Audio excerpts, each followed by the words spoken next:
En el vídeo anterior hablamos de la sabiduría antigua como el tronco común del que surgen todas las religiones y de cómo el gran problema empieza cuando se pierde esa raíz. Hoy quiero profundizar en algo que es absolutamente central para entender no solo a Blavatsky, sino toda la historia de la religión y de la espiritualidad humana, la diferencia entre religión esotérica y religión exotérica. Porque sin entender esto, todo lo demás se malinterpreta. Jesús se malinterpreta, los símbolos se malinterpretan y la propia espiritualidad se convierte en algo externo, superficial o incluso contradictorio. Blavatsky afirma algo que, aunque hoy suene duro, fue una constante en toda la antigüedad. Siempre han existido dos religiones coexistiendo al mismo tiempo. No hablo de dos dioses, no dos verdades, sino dos niveles de enseñanza. Una religión interior reservada a quienes estaban preparados para comprenderla y una religión exterior destinada al pueblo, a las masas, a quienes no podían o no querían acceder a un conocimiento más profundo. La religión esotérica era la interna, la que trabajaba con símbolos, con leyes universales, con transformación de la conciencia. No se enseñaba en plazas públicas ni se predicaba literalmente, se transmitía de iniciado a discípulo, de maestro a alumno y exigía preparación, disciplina y una ética interior muy concreta.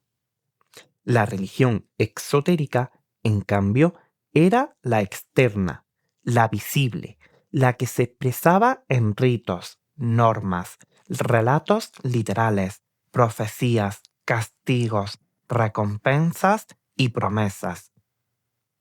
Era una religión simplificada, muchas veces simbólica en origen, pero interpretada de forma literal por el pueblo.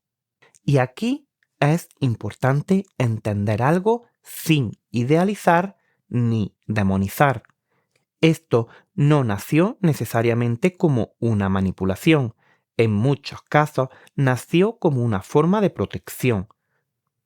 Protección del conocimiento, pero también protección del propio pueblo, porque la sabiduría antigua no se consideraba algo que pudiera entenderse sin preparación. No por elitismo moderno, sino porque se creía que un conocimiento mal entendido podía ser peligroso. Blavatsky insiste en esto. No todo conocimiento es para cualquiera en cualquier momento, no porque la verdad sea cruel, sino porque una mente no preparada puede convertir una enseñanza profunda en superstición, fanatismo o abuso, y la historia le dio la razón muchas veces. El problema comienza cuando esta división, que en origen tenía un sentido pedagógico y espiritual, se convierte en una estructura de poder. Cuando los que custodian el conocimiento interno dejan de vivirlo y empiezan a usar la religión externa para controlar, dominar o mantener al pueblo en la ignorancia. Ahí se rompe algo fundamental. Y aquí Blavatsky es muy clara. Cuando una religión se vuelve exclusivamente exotérica, cuando destruye o persigue su propia dimensión esotérica, se vacía por dentro. Puede conservar ritos, templos, jerarquías y textos sagrados, pero pierde el alma. Y cuando eso ocurre, lo único que queda es literalidad, miedo y obediencia ciega. Ella lo expresa de forma muy contundente. La ignorancia conduce inevitablemente a la profanación. ¿Por qué? Porque cuando ya no se entiende el símbolo, se actúa sobre él de forma mecánica. Se repite un rito sin saber que se está invocando. Se pronuncian palabras sin comprender su significado. Se presentan gestos sagrados sin conciencia. Y eso, para la sabiduría antigua, no era devoción, era una profanación. Esto explica algo que hoy nos resulta muy llamativo, cómo muchos rituales religiosos vistos desde fuera parecen absurdos, teatrales o incluso infantiles. Blavatsky no dice que el símbolo sea falso, dice que se ha perdido la clave que lo hacía verdadero. Es como repetir una fórmula matemática sin saber qué significa. El gesto está, pero el conocimiento no. Y aquí ella utiliza un concepto que lo llama la religión báquica. Cuando Blavatsky habla de religión báquica, no se refiere literalmente al culto al dios Baco. Usa el término como adjetivo para describir religiones degeneradas en lo externo, religiones centradas en el exceso, en lo sensorial, en lo literal, en el ritual vacío, en la teatralidad y en la emoción desbordada sin conciencia. Religiones donde el símbolo deja de elevar y empieza a embrutecer, donde los ritos se convierten en desahogo emocional o en control social, donde la espiritualidad se mide por la obediencia, no por la transformación interior. Y frente a esto, siempre han existido grupos que se han opuesto, grupos que defendían una espiritualidad más interior, más simbólica y más ética, grupos que denunciaban la corrupción del culto oficial. Y aquí empiezan a aparecer figuras clave que desarrollaremos más adelante, como pueden ser los iniciados, los profetas, los názar, los esenios e incluso Jesús. Estas figuras eran incómodas porque ponían en evidencia al sistema religioso. No atacaban desde fuera, sino desde dentro. Decían, el problema no es el símbolo, es que lo habéis vaciado. El problema no es el rito, es que ya no sabéis lo que significa. Y eso siempre genera rechazo, persecución y miedo por parte del poder religioso.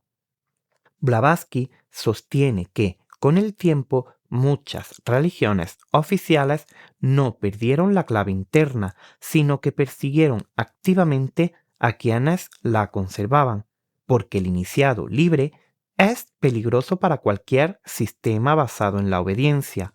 Un ser humano que entiende el símbolo ya no depende del sacerdote.